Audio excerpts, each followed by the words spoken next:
Hello, good morning. Today ay magluluto ako ngayon ng talbos ng alupon.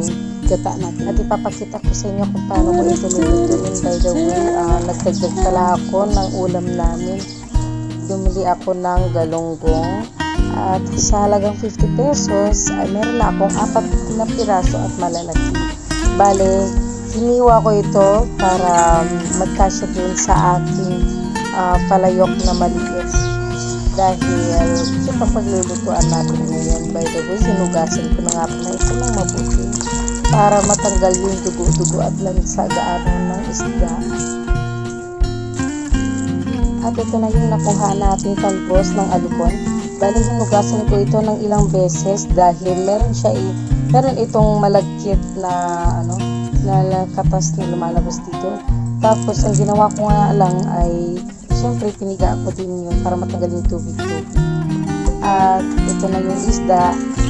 Ipiprito natin yan. Bali, hinimas-himas ko ng mga ricado.